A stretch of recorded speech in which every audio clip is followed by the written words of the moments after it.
Hello and welcome. This is Daisy. And I'm Christine. And you're listening to our very first podcast where we dive into the world of natural wine. This is Season 1, Episode 1. About 4 years ago, Christine and I took our shared passion for wine to the next level and opened a natural wine shop right here in Los Angeles. It's all online, so we find and sell natural wines and ship them to your home. And over the years, we've spent countless hours geeking out over winemakers, new discoveries, and everything that's happening in the wine space. And we thought this was a great way to share all of that information. This category of natural wines is exploding right now. So I'm sure everyone who's listening to this podcast is wondering, what is this podcast going to be about? So it's about natural wines, of course. There's a lot of interest in natural foods and the natural movement in general, and wine is really next to follow. So it's really similar to the craft beer movement about 20 years ago. Beer, it used to be just Bud, Miller, Coors in the grocery shelves, really. And then there were a couple, your Sierra Nevadas, your Boston Beer Company. But then quickly, all of these craft breweries started producing what was local beer and really kind of using some of the old techniques and creating all of these new, amazing, delicious craft beers in a more natural way. All of a sudden, the grocery shelves were filled with all of these different craft beers. And so now you go to the grocery store and sure, you see all the big ones, but mostly it's aisles and aisles of all of these amazing craft brewers. It's both been very interesting, but also incredibly inspiring. And there's so much in it. There's so much in the category. There's so much to find. There's so much better quality out there now in beer. And it's the same for wine. Not to say that there hasn't been good quality. Yeah, I think that's a great analogy to lean into the craft beer movement.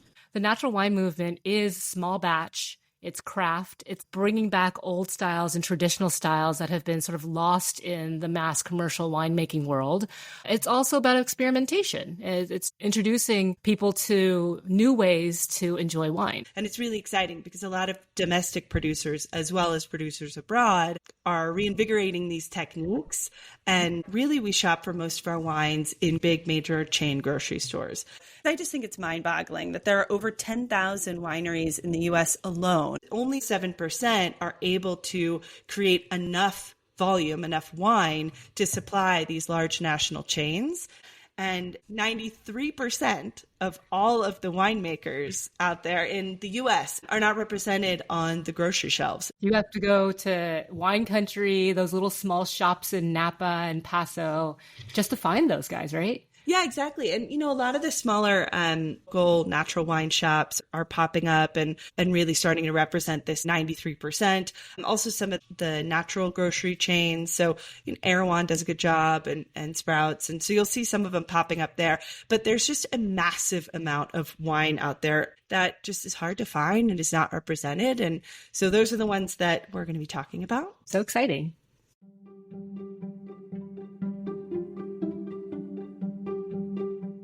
Where are all these natural wine producers? Where are they popping up? Where have they been for a while? Totally. The places we'll go on this podcast. Paris is probably one of the biggest hotspots for natural wine right now. The city has a long history with wine. It's really the Parisian wine bars and bistros and shops like Les Baratines that have really pushed it into the mainstream, and this younger generation has really embraced it. We could do a whole episode on Paris alone. But some other fun expected areas, I think Sweden, where it's really freaking cold. And they don't have a deep history with wine, but the country's so dedicated to environmental sustainability and local sourcing. So there's been a lot of experimentation on trying to find ways to grow Pinot Noir and Riesling and some hybrid grapes that do really well there, like Solaris or Müller-Thurgau. And now there's like a cool, in only a Sweden way, a cool sort of underground natural wine scene happening there. There's a big scene in London, which is really fun. And also in Austria and Germany. And what's really interesting about some of these older wine producing countries, there's really kind of two sides. There's the very traditional side that makes quote unquote traditional wines in the traditional way. Not to say that those are unnatural, but I would say they're a little bit less a lot less experimental. And then there's this whole kind of new guard coming up that is highly natural, allows nothing added, nothing taken away, and also highly experimental. So you see a lot of the open ferments, a lot of the orange wines, a lot of wines that can't really be categorized. You don't know if it's a red, a chilled red, a rosé. Anyway, really fun labels coming out of there too. A lot of artistic expression happening in the natural wine world in these areas. Yeah, I think Japan's also a fun place. And one of their main indigenous grapes called koshu has always been used to make this light, crisp white wine. But now it's the main grape for all of their orange wines, all of their skin contact wines. And I mean, we can keep going. One of the cool things is around what we call heritage grapes. Yeah, so there's a lot of different heritage grapes, and heritage grape just means that the grape is indigenous to the region itself. And so there's a lot of exciting heritage grapes that people they haven't heard about or they don't know how to pronounce. We're really into one right now from France in the Loire Valley called Pinot d'Anis. And again, hard to pronounce when you see it on the label. You might not even see it on the label, but just really beautiful grape variety. These are grape varieties that are long lost and then sort of rediscovered. Yeah, exactly. Natural wines are known for being sort of funky, raw, unfiltered, unpredictable.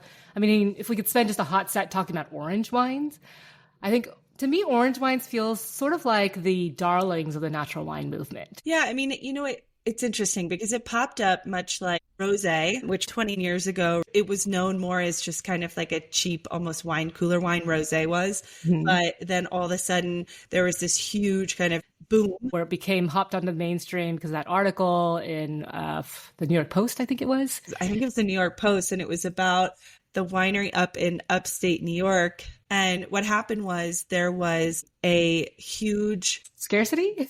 Yeah, there was a scarcity of rosé, and it was all about a shipping strike that happened in France. And so all of the French rosé, like the Provence rosé, was out of stock very quickly in the summer. And this was a big thing in the Hamptons and in New York. And before really the US glommed on to the quality rosé movement, there was a relatively big market for it in New York.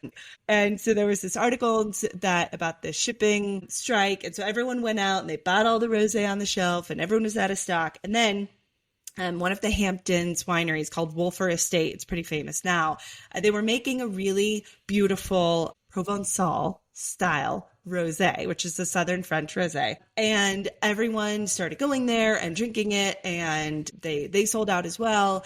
And all of a sudden there was this huge buzz around quality rosé. So that kind of sparked this whole movement around the US. I think, as I recall, they had all these people in New York and in the Hamptons buying up rosé like crazy and creating a whole fervor around it when, in fact, there really wasn't a shortage. But it created a movement. Well, right. And it was like the scare of not having this quality Provençal rosé that was the drink of choice around the pools in the Hamptons. Yeah. And it was this major fear.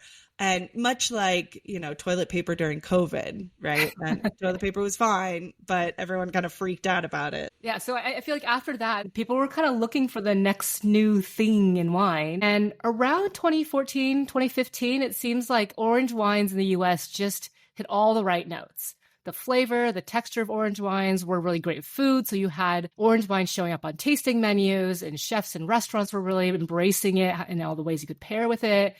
It was getting picked up in the New York Times and Vogue, not just the Wine Spectators. And the spectrum is gorgeous. So the Instagrammers and influencers dived in, and hashtag orange wine started trending. And all these winemakers in California, Oregon, New York all started making more of it. So it was more accessible in all the natural wine bars. And orange wine is a whole category. So a lot of people, they either love it or hate it. And I always encourage people to just keep an open mind, because if you have an orange wine that you don't like, it's like having a red wine that you don't like, but then all these other red wines that you do like. Orange wine is made from white grapes, and it's fermented on the skins. And some white grapes are green and have more of that kind of greenish hue, but there's a whole range of skin colors on grapes as well, depending on the grape variety. So much like apples, you could have a Granny Smith apple, you can have a red apple, you can have a Fuji apple, a cosmic apple, and all of the skin colors are different kind of hues and shades. So similarly in grapes, they have different shades, and so thus you're going to have orange wines that are Some are kind of lighter in hue. Some are almost orange. Well, they're orange, but they're more reddish or blush colored, like Pinot Gris. So naturally it's an orange, but it looks like a rosé. Anyway, the category is wide and vast, and it's really exciting. Some are really funky and earthy and animal-y, and others are really clean and just really juicy and beautiful. Yeah. I mean, another darling of the natural wine movement would probably be pet nats. Yes, pet nat. So pet nat is a French term that is short for pétillant naturel, which basically means like naturally wild, if you will. And what happens is some of the yeast is left in the wine when it's fermenting, and then the bottle is capped. And it's not necessarily sparkling before it goes into the bottle. And one of the byproducts of fermentation is CO2. And so CO2 are those bubbles, and it's trapped in solution. And so that's where you get the carbonation of a pet nat. But it also comes along with some more kind of wild, yeasty, toasty, brioche flavors. Mm-hmm. Yeah. Almost like a Hefeweizen beer. Yeah. And I think one of the reasons it's part of the natural wine movement is because there are commercial processes to either stop or remove the yeast from a wine. From a natural winemaker standpoint, this is a natural part of the process. So it makes sense to leave it in the wine and allow it to sort of continue to ferment on its way to consumers. Yeah. And as people start to understand natural wines a little bit more, I think there's more allowances for things like sediment in the bottle, AKA things just like floating around in your wine. Which is totally fine. You know, it's best to let the bottle settle and not shake it up too much. And then if you want a more clear wine, you would pour it that way. But some winemakers are actually encouraging lightly turning it around so you get some of that sediment, which creates a really nice texture. Mm-hmm. It's crazy to think that a winemaker would close the bottle, put it on shelf, knowing that it's still fermenting and that and not know what's going to happen. Yeah, and not know what the consumer, I mean, obviously they have a good sense, but there's a bit of variability in what exactly the consumer will be tasting depending on how soon they open that bottle of wine. Well, and here's the idea too about natural wines. Like, it's not a commodity product. There's tons of variability in between each year because we're talking about produce. We're talking about something that was grown in a year that was different from last year. And that's kind of the beauty of it, right? It's like going to a farmer's market where, you know, maybe there weren't strawberries this season because they molded, or maybe there was a hailstorm, or, you know, whatever it is, but it's seasonal really in nature. And that's what makes them not well suited for all of the national retailers. Yeah, definitely. So other episodes, we've got a whole season ahead of us. And in the spirit of what is this podcast going to be about, we'll have some guests. We'll bring in some of our partners, but also guests who can shed light on industries that go with wine. So whether it's in health or wellness or even food or even winemakers, since we don't make wine, but we work with wine, we know it very well. Well, and that's it. We're not the experts of everything. And that's not what this podcast is about. We've been in the industry for almost 30 years combined, right? But we're not experts in every field. Yeah. And we'll have episodes just covering some of the latest trends. I think picking wines for special occasions is always a really hot topic. And the classic, I'm hosting or going to a family holiday dinner party, and the question of how to bring wine or how to pour wine to satisfy all the relatives and all the wine personalities. It's a really hard one. It's always a very stressful thing, even for a wine professional, right? Isn't it so stressful? I mean, I love it. Right. Wouldn't want anyone else to be. You want to open 10 bottles, so there's a bottle for everyone. But also, you don't really want to deal with the aftermath of everyone drinking their own bottle of wine. Right.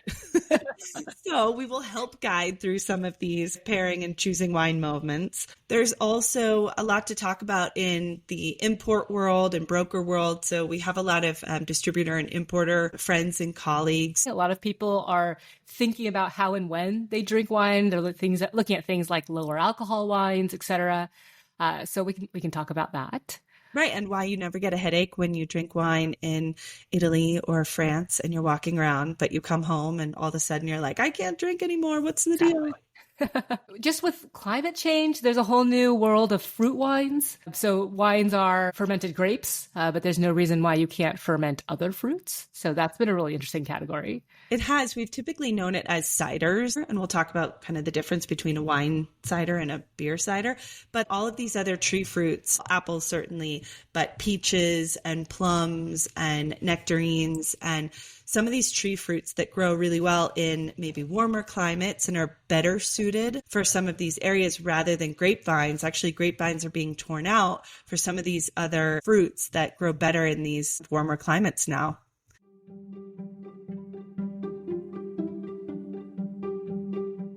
You mentioned that we have over 30 years of experience in the wine industry combined, but you and I come from very different angles. You started in restaurants, I came in through marketing, sort of this yin and yang. I mean, it always cracks me up that you started your wine journey before you could legally drink.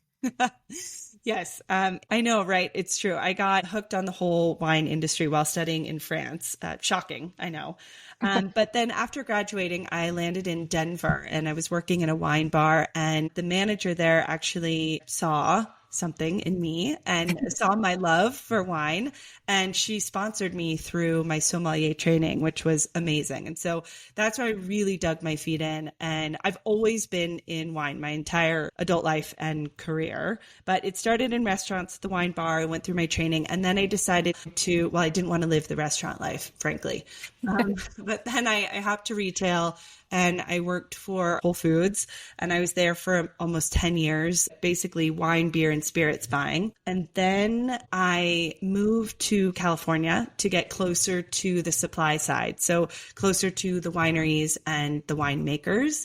And that's where we met. We were actually working for a company in LA and representing a couple wineries in Paso Robles and in Sonoma. Yes, that's the best part, is that we clicked immediately. We both realized that we love talking about wine and that there was a whole world, as you mentioned, of winemakers out there that just weren't getting the attention they needed. They weren't getting on the shelves. They weren't getting to consumers. And so to change that, we launched Guildford Green. We did, and we did it in the pandemic year. Originally, it was going to be a brick and mortar wine shop, and then it was during a pandemic year. So we launched online, and here we are 5 years later. So we definitely came at this from different angles. It's really interesting. So I kind of started in more the traditional like restaurant world and came up and found marketing, but then you really started on the marketing side. Yeah, and agency life. I was an intern at ad agencies in college, and I knew that's what I wanted to do, was work in marketing. And I wanted to work with lifestyle brands and connect with consumers. And so after I went back to school to get my MBA in brand management, I started working with the wineries, and I just caught the wine bug, and I started studying for my sommelier certification.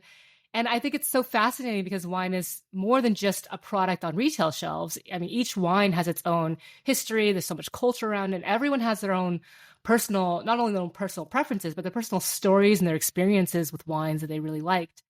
And I'm sure many people can attest that it can be a little overwhelming and a little unapproachable. But the more I got into it, the more I realized like we really had this opportunity to kind of bridge that gap and help people find a way to connect with wine that felt natural and not as intimidating. Yeah. And honestly, we were really lucky because we met working for these big wineries. And although they're big and you can find them on grocery shelves, they were producing wine in a natural way. And I think that was a really beautiful kind of bridge between kind of the big juggernauts and the smaller producers that we were after. And honestly, I fell in love with a lot of the natural winemaking techniques even there. We worked for Justin Vineyards up in Paso, and they're doing things in a very traditional Bordeaux way. And we worked for Landmark Vineyards in Sonoma. And I remember the first time I went up there and met Greg Stack, and it was really beautiful. We were walking around the winery, and I had seen kind of in this back area in this barn, there were a couple of barrels that were just covered by a tarp, and there were these space heaters near it. And I asked him what it was, and he said that it was some of his Chardonnay that was fermenting. And so we got into it, and he said, well, because he uses wild yeast, meaning the yeast that's just present on the grape skins and in the environment, he uses the natural yeast to ferment. They're not predictable the way that large commercial yeast is predictable. And so it was frankly too cold that year for the yeast to ferment. So he had covered it and put these space heaters to create this toasty environment for his beautiful Chardonnay. So we were really lucky. I think we got to bridge both sides of it. And I think it's important to say too, this isn't to demonize any of the large quote unquote wineries out there that you see on grocery shelves. We'll do a whole episode about shopping the grocery store and kind of what's safe, if you will. But there are a lot of producers like the ones I just mentioned, but also Gergich up in Napa. They have been doing it the legit way forever and really have championed natural wines and natural, grape growing and vineyard management since their inception. So there's a lot of good ones out there. Mm-hmm. Yeah, definitely.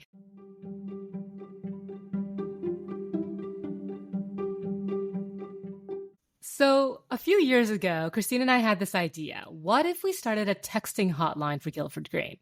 It seemed like a fun way to connect with customers, answer their questions, and, help people navigate this fun world of wine. Well, and also because I just have a hard time answering emails and texting. Texting is more fun, right? And it's also more immediate. It just comes right to you. And it's for all of these quick questions and things you want to take care of right away. You don't want to let it sit. You're in the moment. Yeah. And we thought it'd be mostly just customer servicey stuff like, hey, where's my order? Do you have a bottle of, such and such? But then we started getting all sorts of wine questions. But we loved it because it proved that people really wanted to just talk about wine in a way that was fun and easy and approachable. So through our podcast, we'll share some of these questions that we've gotten and how we'd answer them. So for example, Christine, what's one of your favorite questions that we've gotten? Favorite question we've gotten? Well, through the hotline, but also I feel like this is a question that most of my friends ask me is how much do you have to pay for wine, right? Basically, does wine price equal wine quality? And I get a little soapboxy here, but here's the deal. This is the Christine expert advice. Any wine that's quote unquote cheap, they're cutting corners somewhere. It costs a lot of money to buy or lease the land, to grow the grapes in the right way. And right in this natural wine space means you're not spraying, you're not using pesticides. So you're kind of leaving it up to Mother Nature to see what happens with your crop that year. You could have more, you could have less. There's a lot in the packaging, just the bottles, the labels, the corks, and then also shipping wine because wine is extremely heavy. So when you add all of that up, it is an expensive endeavor, not to mention the wood, the aging, all of this. So inexpensive wine means they're cutting corners somewhere. So there are chemicals, there are additives in there to stabilize the wine differently. I mean, moving wine at a specific temperature costs a lot of money.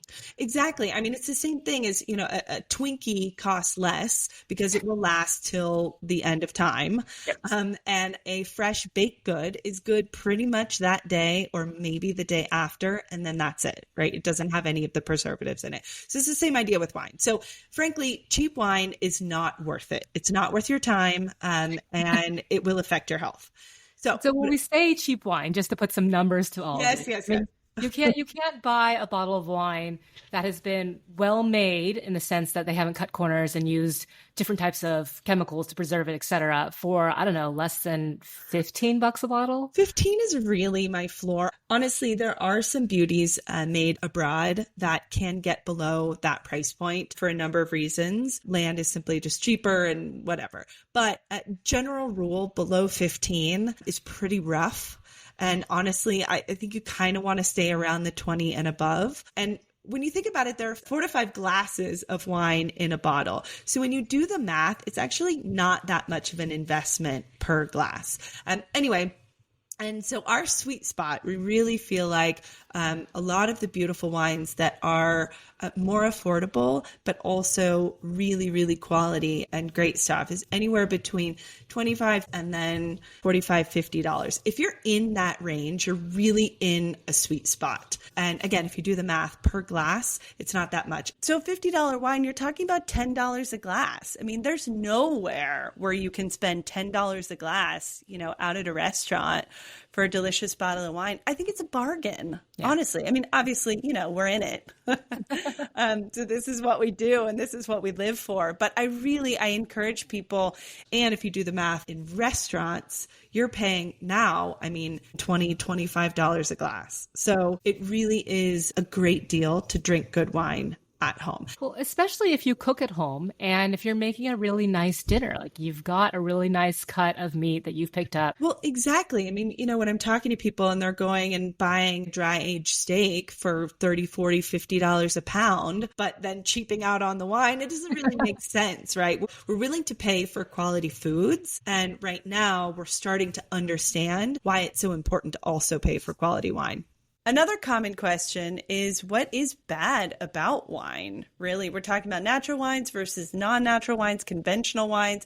I don't know. What makes wine bad versus good?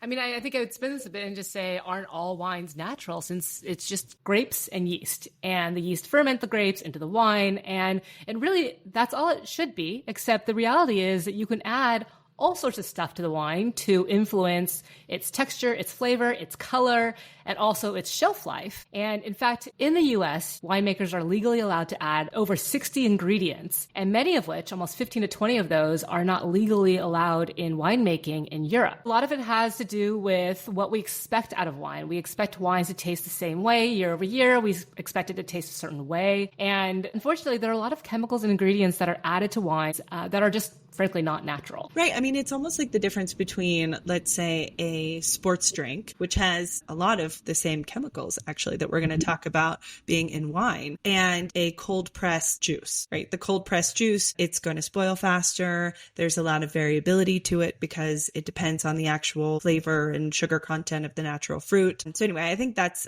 a good way to think about kind of natural wines versus conventional wines. And arguably, I think the cold pressed juice is wildly better than a sports drink, but more difficult to produce. And I think people don't think of this because wines don't have nutrition facts labels or lists of ingredients on it. So it's just not something that people think about when they pick up a bottle of wine. That's a whole other episode that we will actually talking about why is there not a nutrition label on the back of a wine bottle? Yes, me too. I found that fascinating. Me too.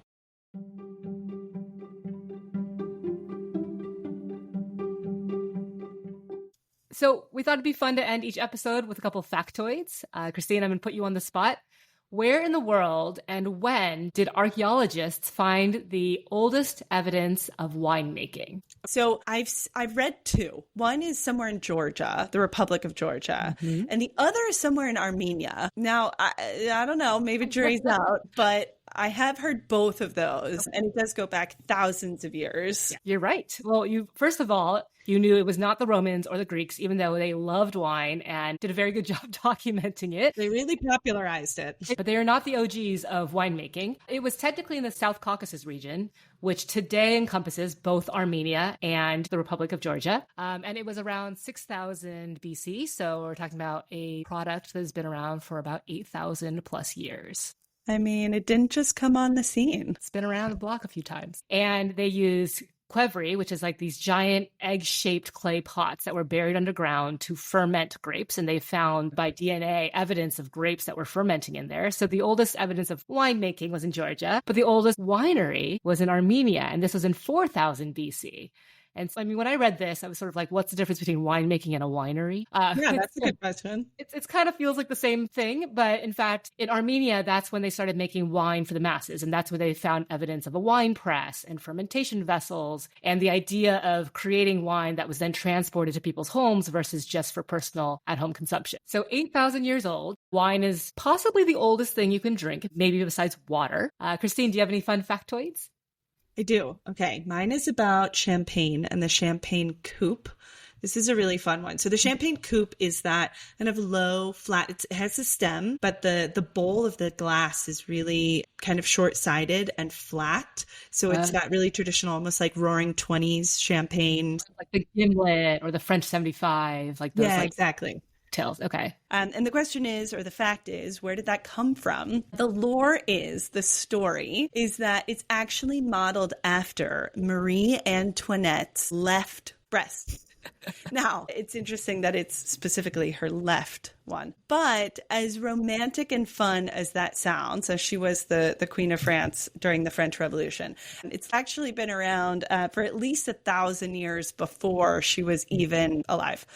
So it probably came about in the 1600s in England is where they think it was actually designed. And she reigned around the end of the 18th century in the 1700s. So if anything, she popularized, or rather her breast popularized. Her breast, maybe her breast popularized it. So it's a really fun story, and it really helps to visualize the shape of the glass, although it is likely not true. Bummer. Yeah, I know. Wouldn't the champagne, like, wouldn't the bubbles just sort of go flat if you poured champagne into that like big, wide, almost margarita bowl style? Yeah, it is. It's totally the margarita bowl of wine. Yes, it's not ideal for champagne as we know it today. Champagnes actually during that time, a few hundred years ago, were quite a bit sweeter and more syrupy. So they had a lot more sugar in them and tended to be less effervescent. So they really drank it as kind of a sweet dessert treat almost. And this is a really fun fact too, especially about the decadence of that time. Anne Marie Antoinette, she's very famously connected to cake, but I read that they actually used to cut small pieces of cake and dip it inside their sweet champagne coupe and eat it that way. So I'm very excited to do that. It's also interesting because we always think of champagne as the starter, like you walk into a party and you're handed a glass to sort of open up your evening. But if you're dipping cake into a syrupy champagne, it feels very post-dinner or sort of like how you end your night. Yeah, more of a dessert treat. Well, and then, so the champagne industry launched one of the most brilliant marketing campaigns similar to the diamond industry. So champagne was very widely available and also didn't cost nearly as much as it does today. It didn't really demand a premium price. And so what they did was they started a campaign to or designed the champagne flute as we know it today. So the tall, thin glass. Yeah. And as if you've ever poured a champagne flute, you get less wine in there than you can like a normal kind of wine glass. It goes around more. Yeah. Yeah, exactly. One bottle will go around to more glasses. So what they were trying to do is they were trying to show the scarcity of champagne and that you had to drink it. It was more precious. It's kind of like caviar, right? You just have a little bit of caviar. Exactly, like a tiny spoon, right, much like caviar. And so they were encouraging with the new champagne flute, drinking champagne in smaller amounts. But this also was a brilliant way to show off and also preserve the carbonation or the bubbles in the drink so it stayed bubbly for longer. I love it. So I think with that, we'll wrap up. On that note, on the champagne note, shall we cheers? Perfect. And we'll see you guys for our next episode. See ya. Bye. Bye.